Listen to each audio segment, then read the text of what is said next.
Well, I don't know why my camera's just gone all blurry all of a sudden. There we go. That's better. Ladies and gents, welcome to another Built to Buy session. This is one of the most critical sessions in the entire buying process. It's identifying and pricing risk in a business purchase. Now, the Built to Buy series, it's for people who want to buy a business, investors, and people who just want to increase their portfolio. My name's Sam Penny. I'm coach for the brave, and I work with investors and acquirers and entrepreneurs who want to make smarter decisions when buying a business, and also to avoid the kinds of mistakes that cost you the time, the money, the energy long after the deal is signed.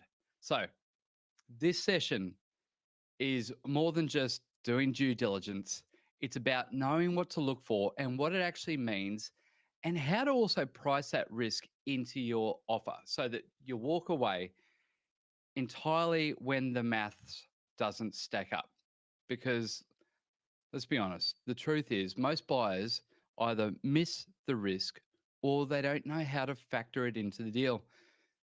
Today, we're going to fix that.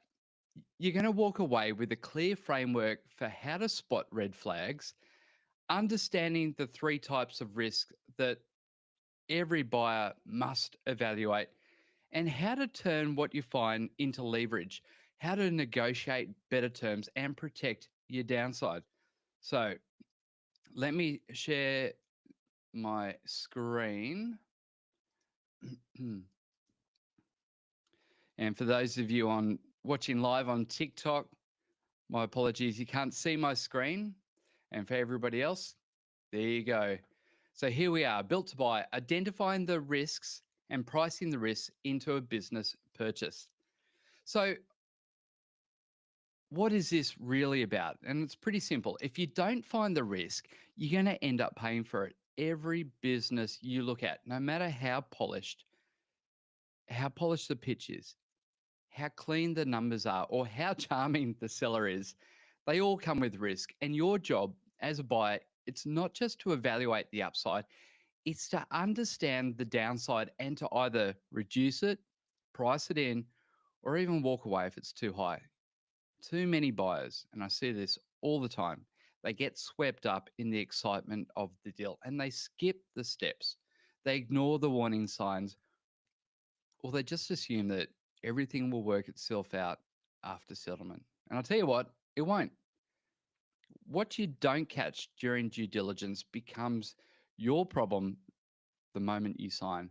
So this session, it's about helping you develop really a sharper lens to go beyond surface level checks and to start thinking like a professional buyer. Now, what you're going to learn today is what kinds of risks do you need to look for?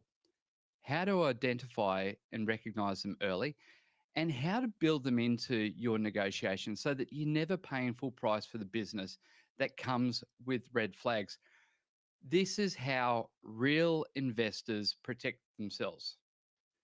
And I want to make sure that you do too. All right. If this is your first session, welcome. If you've joined a previous Built to Buy webinar, it's great to have you back. I'm Sam Penny, and I work with business owners and buyers. Sorry, I work with both sides actually, business owners and buyers who want to make smarter, safer acquisitions and avoid the traps that catch out most of the first time or even emotional buyers. You see, I've been on both sides of the deal table. I've been a founder, been an acquirer, and also an advisor. And I've just seen how quickly a promising deal can go wrong if you don't look beneath the surface. My focus is in helping buyers ask the right questions, help you interpret the answers, and structure deals that are built to protect your capital and give them a strong runway once they take over. I've worked with buyers acquiring everything from small service firms to multi-million dollar companies, and I've seen this over and over in this time. The quality of your questions determines the quality of your deal. So today, it's about sharpening those questions so you don't just buy a business, you're going to buy a future that really works for you. Now, Before we get into the context of today, I just quickly want to share with you a resource that really expands on everything that we're talking about in these sessions. It's called the Built to Sell, Built to Buy podcast. And if you're actively thinking about acquiring a business or preparing for one, it's really a powerful way to keep learning between these webinars. Each week, I speak with people who've bought businesses, they've sold them, or advised on some of the deals. And we break down what actually happens behind the scenes. What we talk about are the deals that went well and why, the ones that fell apart and why, what was missed, how buyers found leverage, what red flags only showed up post acquisition, and how to evaluate risk more accurately, even when the business looks polished. You see, it's a mix of strategy, probably cautionary tales, and real world examples that you're just not going to get from textbooks. So, if you want to keep building your buyer IQ, the podcast is a great way to do it. You're going to find it on everywhere where you get your podcasts. It's on Spotify, it's on Apple Podcasts, and each episode aligns directly with the kinds of insights that we're covering today. All right, so let me give you a quick roadmap of what we're going to cover in this session so that you know exactly where we're going and what you're going to walk away with. Today, it's all about risk and specifically how to spot it, how to interpret it, and price it into your offer when you're buying a business. Because the truth is, most buyers either overlook risk completely or they notice it, but they just don't know how to quantify it. And that leads to either overpaying or walking into a deal that you're really not truly prepared to manage. So here's what we're going to cover today. We're going to cover the three types of risks that most buyers miss. So, not all risk is obvious. We're going to break it down into operational, financial, and transfer risks and explain what each looks like in practice. We're going to see how to spot red flags early. So, what to look for in the numbers, in the team, the systems, but also the seller's behavior, and how to price risk into your offer. This is the part that most buyers skip. So, we'll cover how to adjust the deal terms to reflect what you uncover. We'll also have a real case study. So I'll walk you through a real world example of how a deal looked on paper, looked great on paper, until we started asking some of the right questions. I'll also give you some tools to help you stay sharp. So things like checklists, frameworks, some simple techniques that you can use to spot risk before it becomes a problem. And by the end of today, you'll be thinking like a much more sophisticated buyer, someone who can separate a good business from a risky one. So here's the the mindset shift I want to anchor today's session. Risk is your responsibility. Okay? Risk is your responsibility. As the buyer, it's your job to find it, understand it, and price it. A lot of first time buyers, they assume that if something's wrong with the business, the seller has to disclose it. Like buying a used car with a roadworthy certificate. But that's not how business acquisitions work. You are the filter, you're the investigator. And if you miss something, it becomes your problem the moment the deal's done. And here's where I see buyers go wrong. Firstly, they treat due diligence like a verification process, just like ticking off documents, confirming numbers, and assuming that if everything matches, they're good to go. But great buyers know better.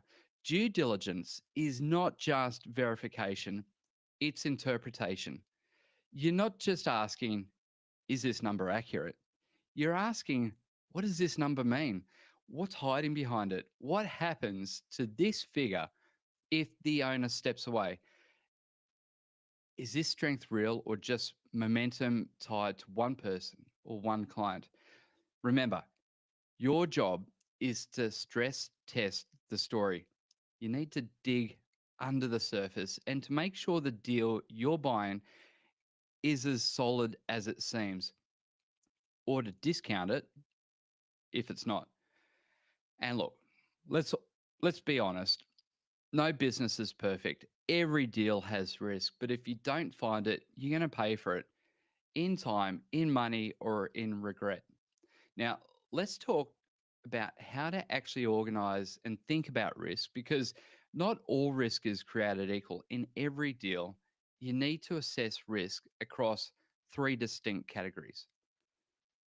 If you only focus on one, say the numbers, and you ignore the rest, you're really flying blind. So let's break it down. The first one is operational risk. So this is about how the business runs, who does what, how things get done, and whether the business is built on systems or held together by really the owner's personal hustle. If the business can run, if the business can't run smoothly without the current owner, that's a real operational risk. If knowledge is undocumented, if roles are unclear, or if key people hold all the power, that's risk. And the second part is financial risk. So even if the numbers look great, your job is to question them. Are they consistent? Are they inflated by ad backs that don't make sense? Are there seasonal drops not disclosed in any summary? You see, you're not looking for red flags in cash flow, debt levels, margin erosion, or over reliance on short term spikes. Now, the third risk category is the transfer risk. And this is the risk that comes from the transition itself. So, will the team stay? Will the client churn increase when the owner leaves? Does the seller have a solid plan to hand things over? Or really, are you walking into chaos? And here's the point: if you miss these three, you're not evaluating the business, you're really guessing. And when you guess in business buying, you're going to pay. In the next few slides, for those not on TikTok, in the next few slides, I'm going to walk you through each category in a lot of detail. And I'm going to give you some examples, show you what to look for, and how to use that insight to negotiate a better deal. So let's dig deep into the first one. And this one,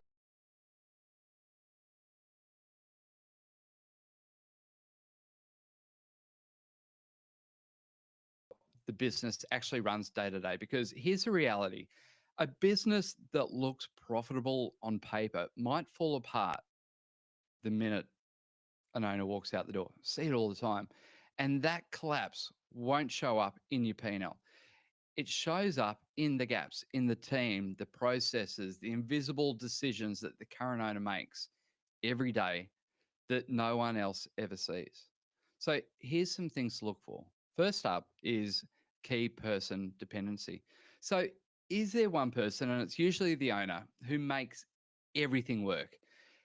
If they're doing the sales, if they're approving the spending, if they're managing the ops and they're holding all the relationships, then they are the business. And if they leave, you're left with a shell. The second operational risk is that there's no systems or SOPs. So you need to ask to see documented processes. If it's all verbal or, oh, we just know how to do it, that's not a business. That's tribal knowledge. And without systems, you're going to inherit confusion and inconsistency. Now, the third part is that the owner is the glue. If the owner is doing the hiring, the handling, the top clients, managing the marketing, closing the deals, they're way too central. That means post acquisition, you have to fill that gap or rebuild the entire operational structure. And the last operational risk when you're buying a business is there going to be a culture collapse on exit. And this one's pretty subtle.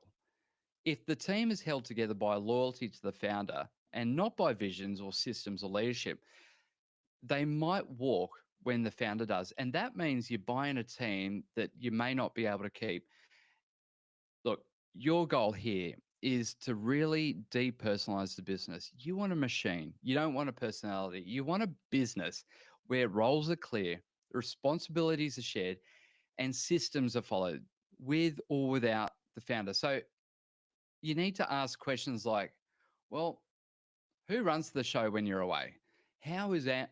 How is onboarding handled? What would break if you disappeared for 30 days? If you find that those questions are pretty vague or defensive in the answers to those, you're really staring at operational risk. We'll talk in a moment about really how to talk and how to price that risk into the deal. But for now, let's just flag it. We want to spot it and we want to name it. Now, let's shift gears a little bit. Let's talk about financial risk. The area most buyers spend most of the time on, obviously. But I'll tell you what, they often still get it wrong. Because here's the thing, just because the numbers exist doesn't mean they're accurate, stable, or trustworthy. You see, financial risk isn't about checking that the P&L adds up. It's about understanding what's behind the numbers, what they mean in context, and whether they reflect a healthy and sustainable business. So let's go through each of the key red flags in the financial risk. The first part is flaky P&L. So if the profit statements, if they look inconsistent, if they're poorly categorized, or if they're missing key line items, that's a real risk. You want to see at least 3 years of clean financials, and ideally with trends that you can follow. You want to watch for random spikes, for things like declining margins, or even line items that just have no explanation. The second part is what I like to call add back gymnastics, and this is a big one. Many sellers, well, they normalize the EBITDA by adding back one-off expenses or owner wages, vehicle costs, those kinds of things.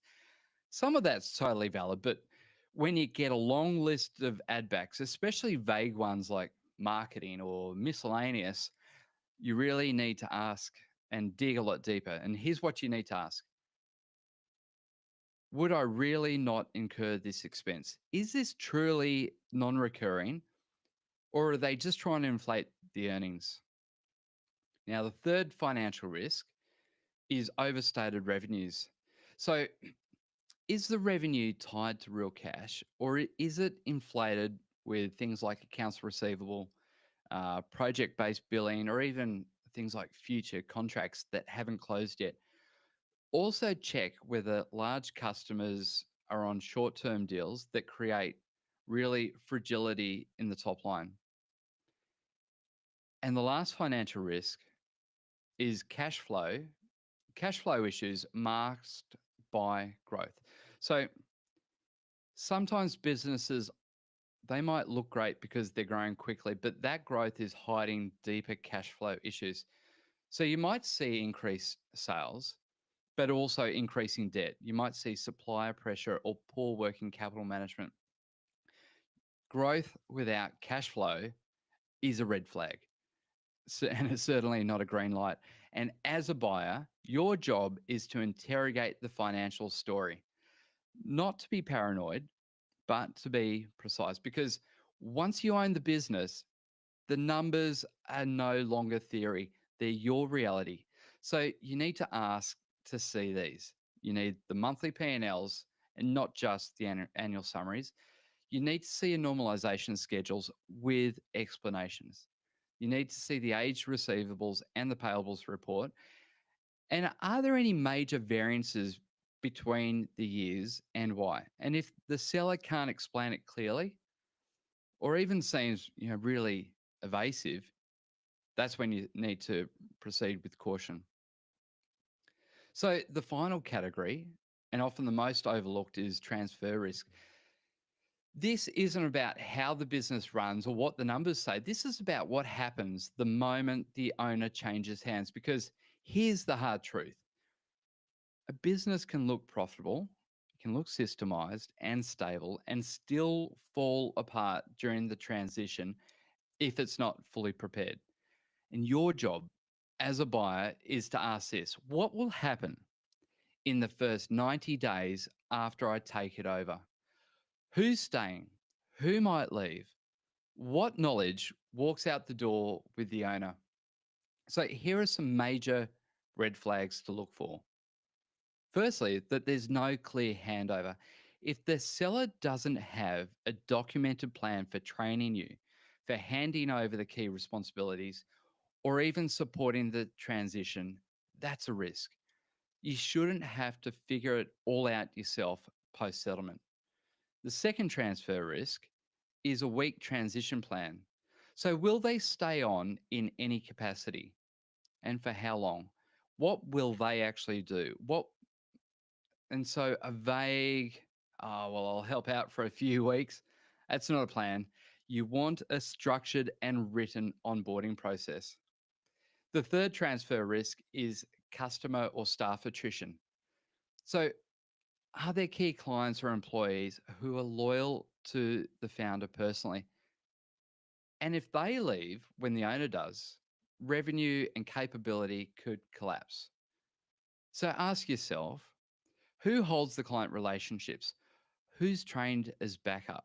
Have customers been informed about the potential transition? I've seen so many deals that have gone through and then staff leave and then clients leave and you're left with an absolute shell. And it's really sad for the new buyer. Now, the fourth transfer risk is that knowledge is not documented. So if things like core processes, contacts, vendor details, if they live in the head of the founder, that's dangerous. So what happens if they walk away and you're left guessing? You want everything from onboarding checklists to passwords documented to everything handed over cleanly. And here's the mindset shift that I want you to make. Don't just evaluate the business, evaluate the handover and ask yourself this: if I owned this tomorrow, could I run it confidently? Would I need months to stabilize it? Or could I step in with support? And if the answer is unclear, that's a transfer risk. And like the other risks that we've just covered, this one can absolutely be priced into your offer, which we're going to cover next. All right, let me walk you through a real example. So, on the surface, this business, it looked like, to be honest, a textbook acquisition. Had $1.2 million in revenue, 360 grand in profit, EBITDA, had 5 staff, great brand presence, some loyal customers. The seller claimed it was systemized and that he really wasn't required in the day to day. So the asking price of $1.26 million represented a 3.5 time multiple. And to be honest, at first glance, this looked like a clean, straightforward deal. But once we started digging into the operational details, the financials, and the transition plan, the story changed. And here's what we found. So, on the operational risk front, we found that the owner was still center of the business. They were personally running the marketing, the managing the major clients. And when we dug into it, there weren't any SOPs, standard operating procedures. None of the systems were documented to hand over. And the team really relied on verbal direction. And the second thing was the financial risk. So the P&L included several really aggressive add backs, which included some staff bonuses. There were vehicle costs, the marketing extras that were likely to disappear, but the cash flow was stretched. They were pushing payments to suppliers just to maintain a positive working capital. And the third part was the transfer risk. And there really was no real handover plan. The seller, honestly, in this case, wanted a 2 week exit. 2 staff members were really close personal friends, and they weren't sure if they'd stick around. And the client handover was not even discussed. The deal looked stable, but this one was a real fragile deal. So let me show you how we structured it. So once we recognized that of all these risks and they became clear, we started to renegotiate this deal. And we really wanted to reflect the reality, not the marketing of how they'd presented it to us. So here's what we did. We reduced the multiple from 3.5 to 2.6. So this brought the valuation down from 1.26 million to 936,000.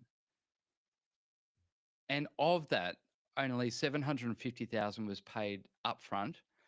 The remaining 186,000 we turned into a structured deal as pretty much a 12-month earnout. It was tied to clients and staff retention milestones. So we required the seller to stay on for a full 3-month transition period, and we gave him clear deliverables. We needed documented SOPs, we needed client introductions, and we also needed the team leadership handover. We also added clawback protection. So if major clients left, part of the earnout would be forfeited. And this is really the power of identifying risk. It gives you leverage and it protects your capital. It lets you pay the right price for the business that you're actually getting, not the one that's being sold to you on a glossy summary, a little marketing pamphlet. Most buyers, they honestly wouldn't spot these issues and they would have paid full price. So this is what really separates professional acquirers from emotional ones. So let's talk about how you actually respond to risk once you've found it, because risk isn't just something to be aware of, it's something you can leverage. You don't have to walk away from a risky deal, but you do have to price the risk in. And here's how smart buyers do that. The first step is to reduce the multiple. If the business has operational weakness, if it's very owner dependent, or it's got fragile systems, you're not going to pay a premium multiple. Even a drop from 3.5 to 2.7, as we saw just before, can mean saving hundreds of thousands of dollars. The second part of how to price risk into your deal is to stage the deal. So you can use tools like earnouts, like holdbacks or clawbacks, to link part of the payment to performance. If revenue or key staff don't stick, the seller doesn't get paid. It's pretty simple. The third thing is that you can tie the price to performance. So if the seller claims clients will stay or growth will continue, tie part of the purchase price to these outcomes. Let them prove it, not just promise it. And the fourth part is to require a transition period. So don't settle for just vague support.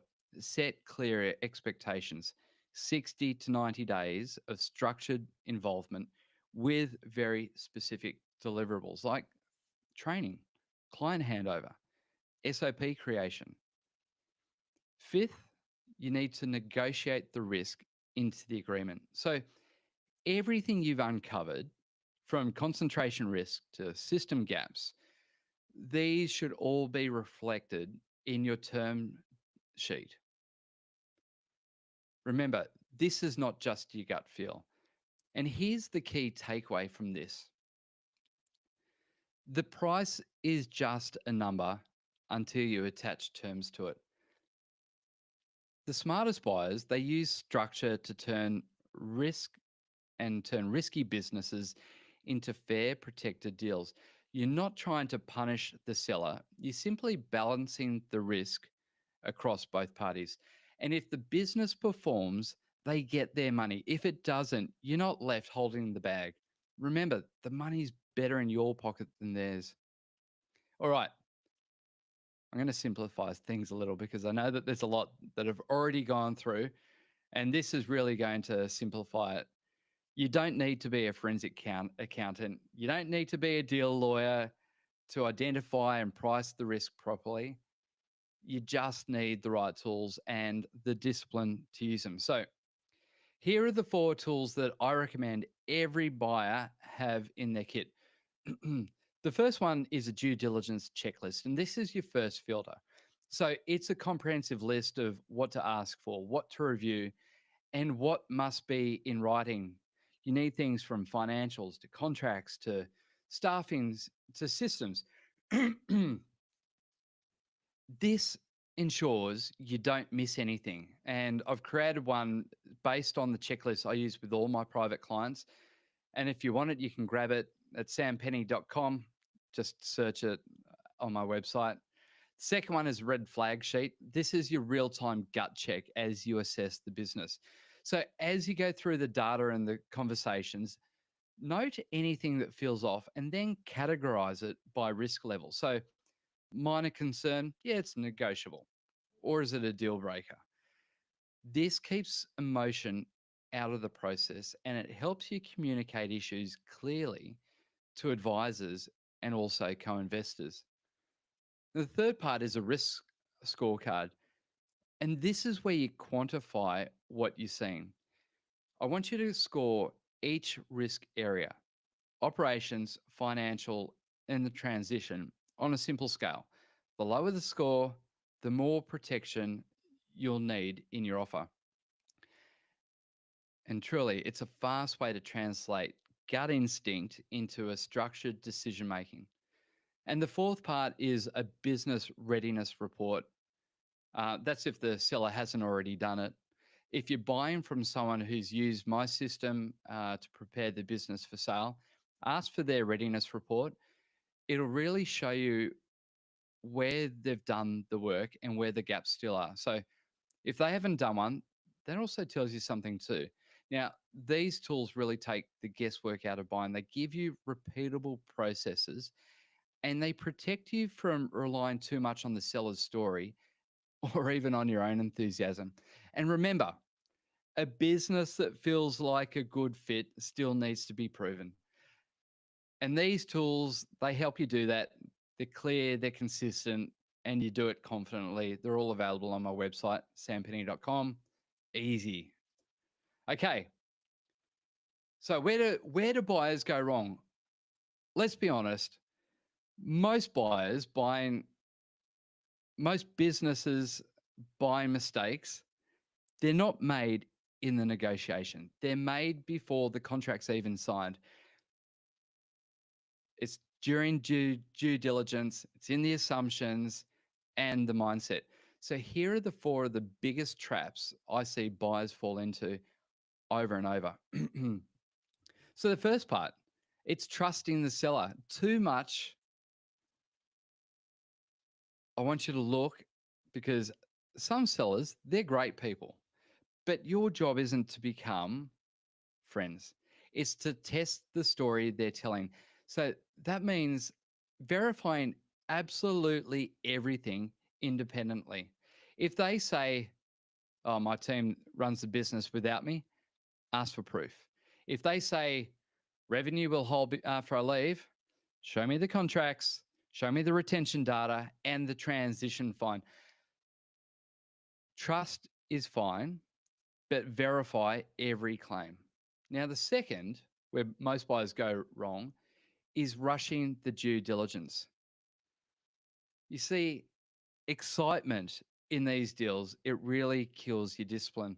And I've seen buyers do a light due diligence in a week because they wanted to close fast. Then 2 months later, the cracks appear. Staff leave, seller disappears. So take your time. The longer you take to buy it right, the faster you'll recover your investment. And the third place where I see buyers going wrong is they get really emotionally attached. Don't fall in love with the business. Fall in love with the deal, the structure, the cash flow, the margin, or the safety. Emotional, emotion blinds your red flags. You start justifying weaknesses instead of pricing them in. So stay always objective. Now, the fourth place where buyers go wrong is equating good profit with low risk. And this is a big one.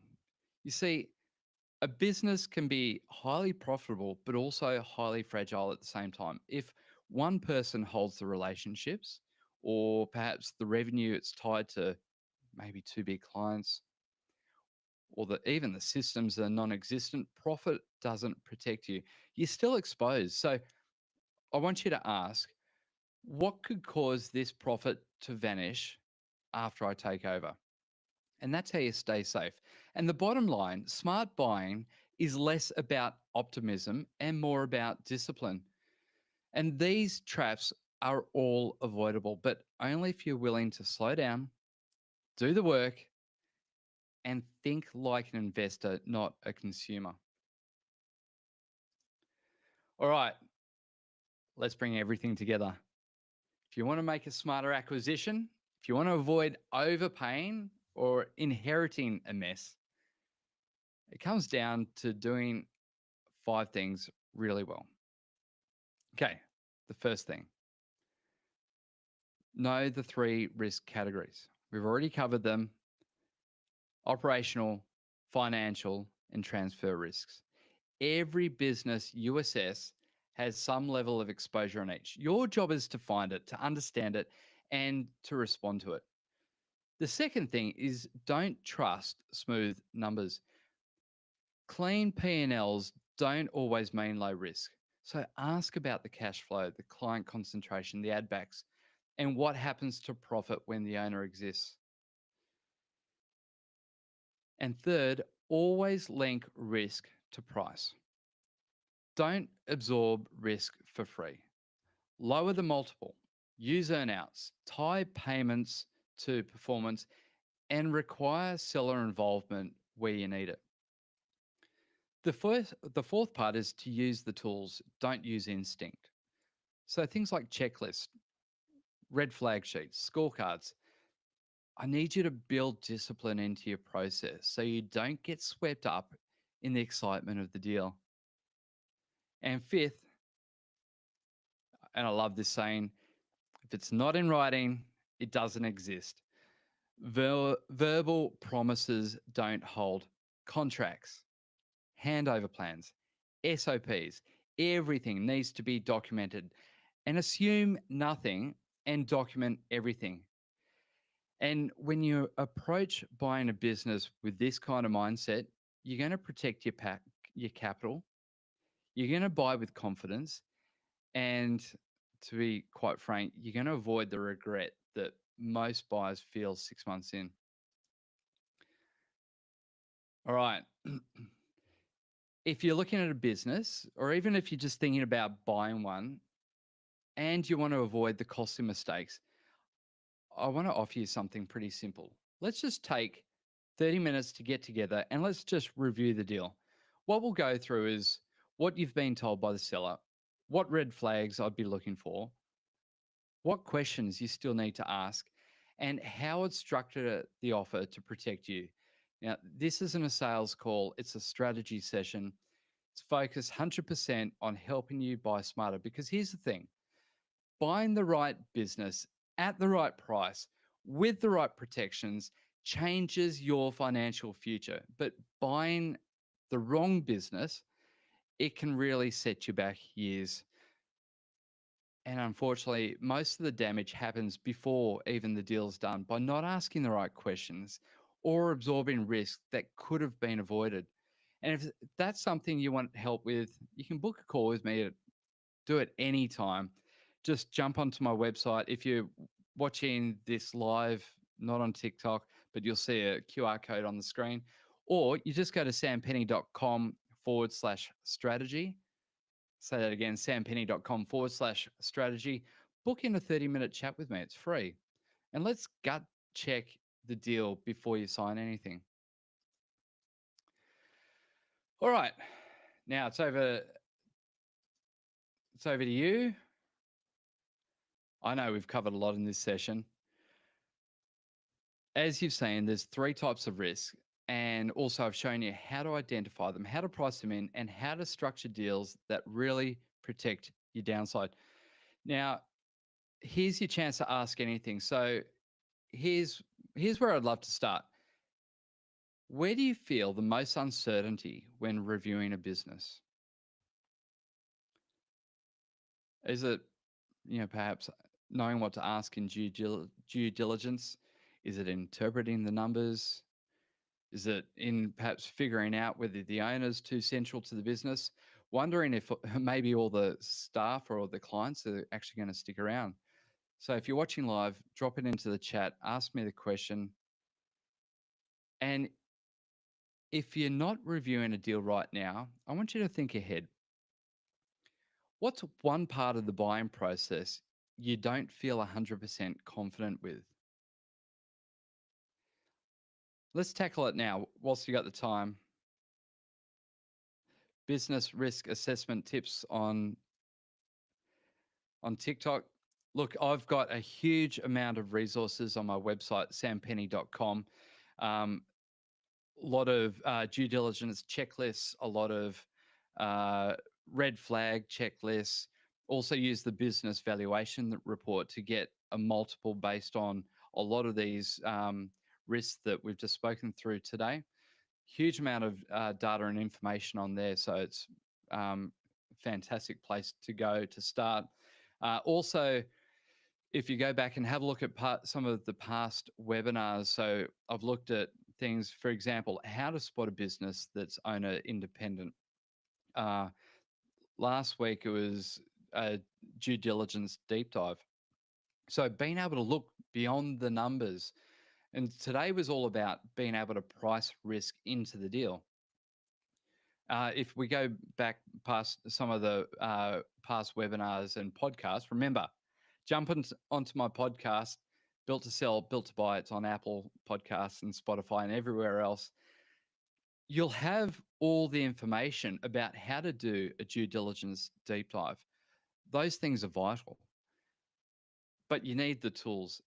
And that's why I've created such a deep resource on my website, because I see too often business investors and people wanting to buy a business make stupid mistakes that could quite easily be avoided.